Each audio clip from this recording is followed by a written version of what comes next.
G'day gamers, the big old PTB update. I think we did a pretty good job so far. Who would have thought it, but it is in fact a dumpster fire. It turns out we in fact didn't need to wait for the values. I know, it's almost like some of us understand pattern recognition. I'm doing my part. I'm doing my part. I'm doing my part. I didn't do fucking shit. Now you guys probably think I'm gonna go off on one. No. If I did, the video would be 25 minutes long, and quite frankly, there's so much nonsense in this patch that it's completely pointless. Better to put those resources telling them how stupid the changes are on the forums. I think the PTB can best be summed up by this. Eruption is nerfed to 5%.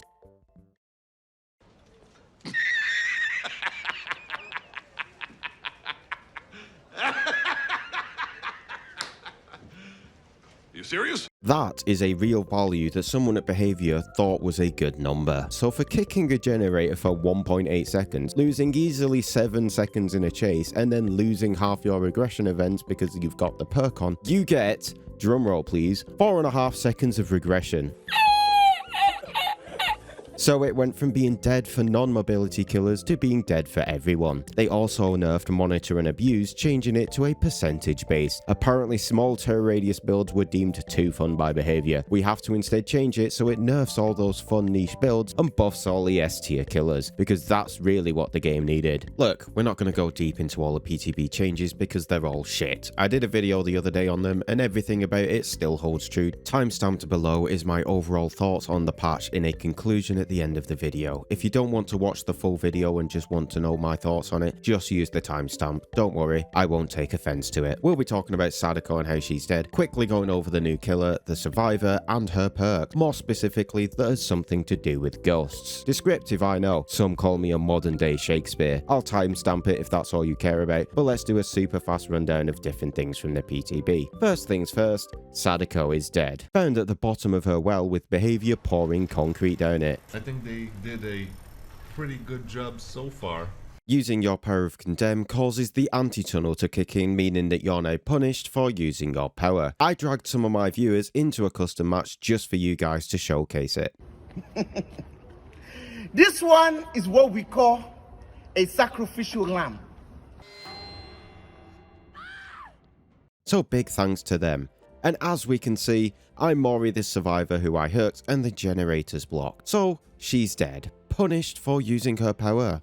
Couldn't give a shit. Let me just fire off some shit arguments that I've been hearing the past couple of days first. But if you condemn someone at 4 gens, you've won anyway. If you've condemned someone at 4 generators, that team was dog shit, and you can be playing perkless add-onless Trapper with your right mouse button unbound, and you would still beat them. Good teams, you're getting condemn at 1 to 2 generators, because that's how long condemn tug of war lasts. Stop using the example of people not knowing how to play against a killer like Sadako as an excuse for why it deserves to be dumpstered. 2. Condemn is just like Slowdown with pig's head traps and shouldn't actually be used to kill people. No. Now I don't know where this dumbass argument came from, but it needs to stop yesterday. Sadako without Condemn is Dredge with no anti-loop, no nightfall, and a teleport the survivors can delete in 1 second. Not exactly what I would call a viable killer. Interacting with Pig's reverse bear trap is Slowdown because it buys over a minute per trap easily and can be interrupted by the pig easily. Here's some super secret footage of me preventing Condemn from being pushed on me in its entirety against a Sadako.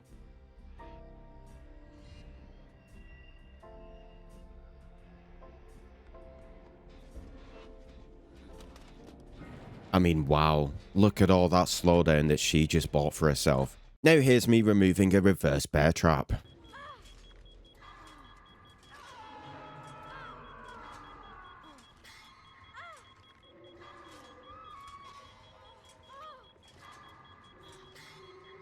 Oh, we're dead. It's almost like one of these things needs to be done multiple times and takes 15 times longer.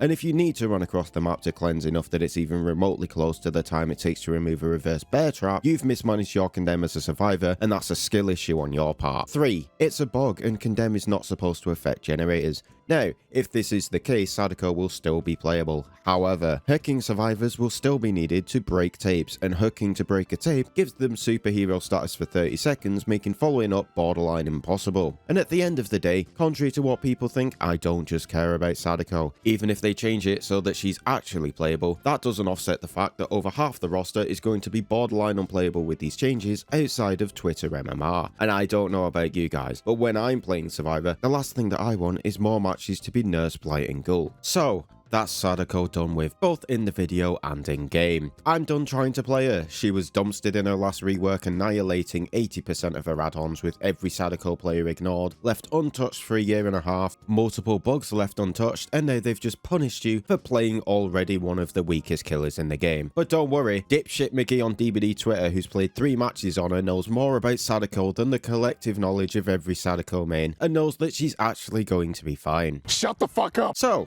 let's talk about the new killer. Visually, she is phenomenal. Genuinely one of the best visual designs in the game, and the team did a great job across the board with her aesthetics. Well, the POV's a bit interesting. I think the animators fumbled a bit here. Here's what she looks like from the first person. Now I want you to imagine that you're her, so you're looking through her eyes. What would you have to look like for your hand to be in that position? Well, here's an artist's rendition. What the hell is even that? Wow, spectacular. Really touches the heart to know that that's what my character looks like while I'm playing her. Anyway, her chase music slaps too.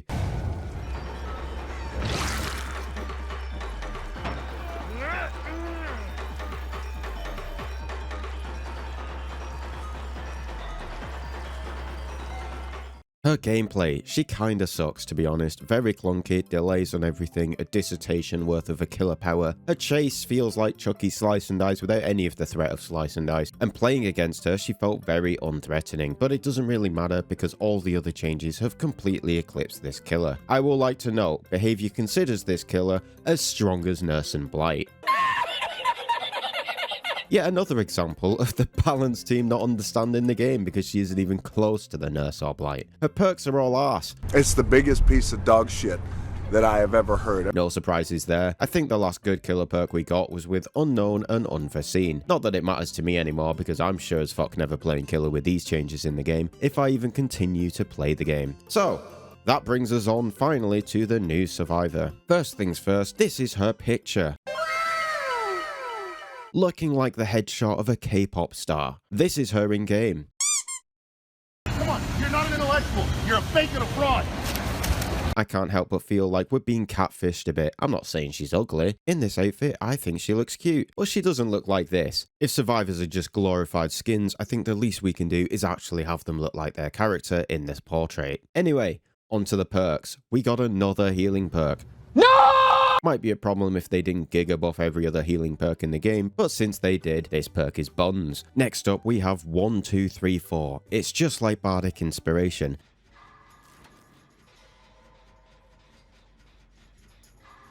I actually really love this animation more so than Bardic. Unfortunately, the effect sucks. It says continuous skill checks. So that was a fucking lie. It actually just increases them by 20% even when you first activate it. But hey, this animation might be worth running it. Then we have yet another meta-defining perk. Ghost Note. It's broken. Like if I come around this time, I reckon it probably disappears by the time I get around. Like literally disappears by the time I get around the loop.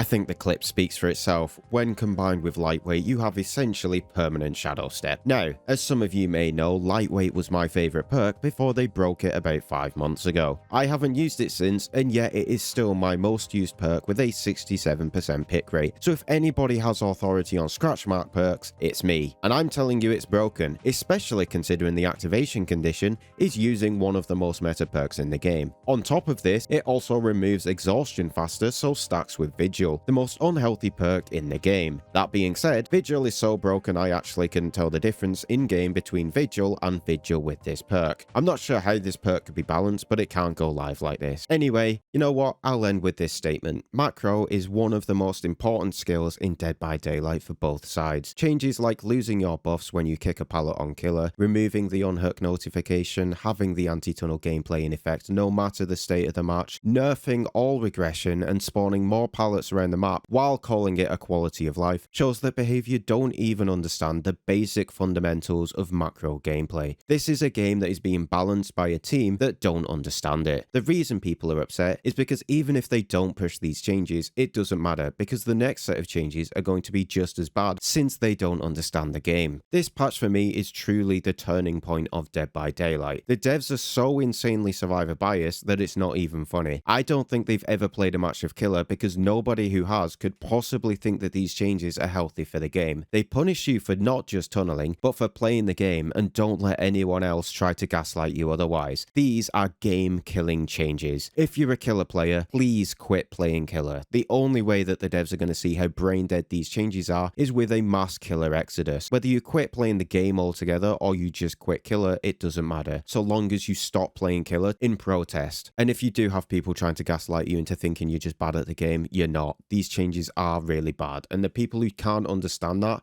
are the ones who are playing at dogshit MMR. Anyway, that's all from me, gamers. I'll see you when I see you. Bye for now.